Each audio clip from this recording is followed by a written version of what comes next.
Hey guys, how's it going? Michael Troy here. Today we're looking at The Ambassadors, issue 2 by Mark Millar and Karl Kerschl, the amazing new series from Image Comics. The first issue was so good. Definitely a tough act to follow with the Frank Quitely art, but Kerschl definitely brings the noise. This is a beautiful issue. Cannot wait to share it with you. This is what we are looking at today. So if you haven't already, please subscribe to my channel, hit that like button, and let's get right into it. All right, so check out this gorgeous cover. I really love Karl Kerschl's art. Titans Year One is one of my favorite series. Very accomplished, amazing artist, beautiful work. It speaks for itself. It has a really, just like next level kind of level of detail and just style and impact. I love it. He just successfully completed a Kickstarter that closed out at $80,000, so clearly he has fans. This is a 5 issue series from Mark Millar and Image Comics. It's so funny because created by Mark Millar at Netflix, so I feel like a lot of this is just like Mark Millar, like, I don't know, creating, content for Netflix and via comic books, but he's kind of always done this. Like, I remember as far back as Wanted, like, remember reading, like, the movie rights were sold before the first issue was even drawn. So he's been, like, working this Hollywood comic connection for a long time. It's interesting because I'm starting to feel like it's a little derivative because he just keeps doing these superhero, high concept superhero teams with these, like, I don't know, twists or whatever. But I can't complain because he's one of my favorite writers and he just, I don't know, it's always good. Like I said, the first issue was done by Frank Quitely and it was quite good. But this looks amazing. So we have Mark Millar, writer, Karl Kerschl, artist, Michelle As- Sarah Sacorn, sorry, and Clem Robbins, letterer. So this is like basically, a riff on like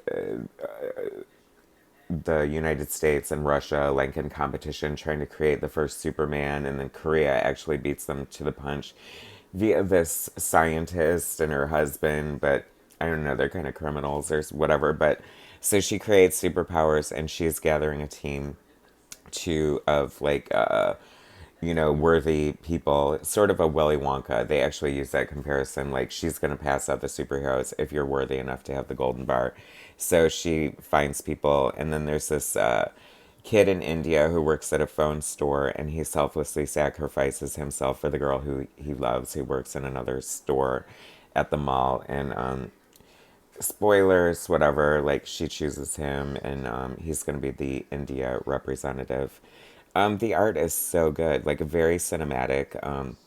I feel like Mark Millar is definitely one of those writers who sort of ushered in, along with like writers like Brian Michael Bendis, the cinematic epic scope and feel to comic books via titles like The Authority and Planetary and things like that. I mean, I know that that wasn't all Mark Millar, but you know what I'm saying.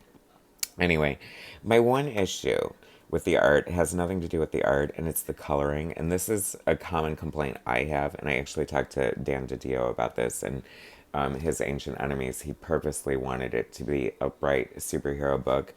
And, it's so detailed, so talented, the art. And sometimes the coloring is so dark that I don't know. I feel like it looks a little muddy. Like some of the detail gets absorbed. Do you agree with that, people? I don't know. I mean, you can't argue with the beauty of the coloring here, but you know, a lot of people read comics digitally now, and it does look different printed. I always enjoy reading a printed comic more, even though the art does look beautiful. I don't know. There's just something about holding it in my hands that is the difference for me. The tactile experience, if you will. I'm sure people coming up in comics and introduced to them via digital have no problem with it. So, it is what it is. I do like the costumes here. It's funny, there's a couple of references that are a little meta in a way because they're talking about like getting the team together, the decisions that went made into the costume designs, and how a team of comic book artists could only agree on one theme and stuff. I was just wondering, like, with if there was any truth to that, since he is working with five different artists on this book, which is kind of a fun concept. I was a little disappointed that Frank Whiteley wasn't drawing the whole thing until I saw the gag-worthy lineup of artists to follow him, including this one, Karl Kerschl here. Next issue, you have to stick around to the last page of the book to know who's going to draw the next issue, and it is a jaw dropper. I haven't seen this person do sequential art in a long time, and I'm so like geeked for the next issue, to be honest with you. It's funny because I talk about like, derivative and revisiting his themes, and not only just his themes, but like the common themes of like, a superhero getting his powers, like overusing them at first, trying to get a handle on them, but it's so classic in a sense that I feel like that might be a problem with some of the current like X-Men. I just feel like everyone is just a badass with an attitude. Oh, I'm a mutant. I have powers. I'm marginalized, but I'm gonna kick your ass, and I've got a chip on my shoulder about it. And I already know how to use my powers because I'm just so badass. I don't know. That's how I feel. That's as a non-reader of current X-Men titles, that's probably not a fair assessment. But from the outside, that's what it looks like to me. I know. Terrible, right? See what I mean, though? It's like you have this gorgeous splash page. We're introducing the first view of this character, India, codename India. They on the nose. I don't know if this is like purposeful or whatever, but it's not really satire, but more like metaphorical in a way. But like the analysis of this, is kind of interesting because there are a lot of tropes thrown in here. Some of it's done in a new way, some of it's done in a classic way, but it's all very interesting nonetheless. And it's so weird. You have a literal like rainbow scheme outside of the black back or through the window here, yet it still looks too dark. It looks so dark and muddy. Like I don't understand that. I mean, is it more realistic? I guess. You know what I mean? But comics book should be bright and colorful and not obscure the artist's art, in my opinion. But what do I know? It's just a style choice, I think, But then, I mean, one thing I would talk about, Karl Kerschl's like cinematic epic scope. It's like, and it's mentioned this talking about Frank Whiteley, and I think that's the key here to this epic scope, is like knowing how to properly use negative space and like like there's really only a certain amount of detail drawn by the artist on the page, but against the backdrop of the negative space, it looks so big and epic in scope, if you catch my drift. This is a great panel here. But once again, it's way too dark. Like, it's so dark. It's taken away from the joy of it in a little bit. Not hating on the colorist, very talented. It looks beautiful, but that's my only criticism. It's just a little too dark. Um, I mean, this is so cool. I love this. This is really a beautiful book. And I kind of like the pacing. Like, I feel like, sometimes, it's like the second issue, and he just decides to sort of sidestep and focus on this one character, show his journey, show how he became involved with the team to become one of the ambassadors. And I like that. You know what I mean? We don't have a bunch of other shit thrown in our face that we can't digest all at once. So, I mean, obviously, Mark Millar, Miller, forgive me, knows what he's doing, and obviously is such a great writer.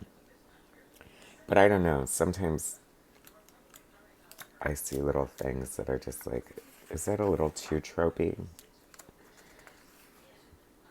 Then, just to shut me up, we get these bright, beautiful pages of clarity where everything is so concise and beautiful. So, way to make up for it. See, I know it can be done. See, I felt this way about this panel too. It's so muted, and everyone, skin tone of everyone is like why would they make the walls that color? It's just like everyone gets lost in this. I feel like you should have something to make their tones pop against it so they stand out. It almost looks just like completely flat. But that's once again no slam on the art, of course. I love Karl Kerschl's art. And here it is. Great ending page, by the way. I feel like it's really doing a good job of building up the intrigue and, giving me that Mark Millar, like, last panel that makes you want to pick up the next issue. And if that wasn't enough, then here's the ad for the next issue. Mark Millar and Travis Charest. Yes, thank you. Oh my God. Can you believe it? And to the untrained eye, if you compare this to the stuff that like really made put Travis on the map, you might not even guess this is behind him. It's so different because he had a huge shift in his art when he switched to digital, and I cannot wait. I cannot wait for next issue. He is like the artist, a fan favorite. It is so cool that he's part of this, and I cannot wait. And that cover looks so cool. Anyway, a great, fun book. The Ambassadors, issue 2 by Mark Millar and Karl Kerschl. If you're on the fence about it, if you didn't know about it, I highly recommend it. You can't go wrong. Anyway, thanks for watching, guys. Subscribe to my channel if you haven't already. Hit that like button, and I'll bring you more later.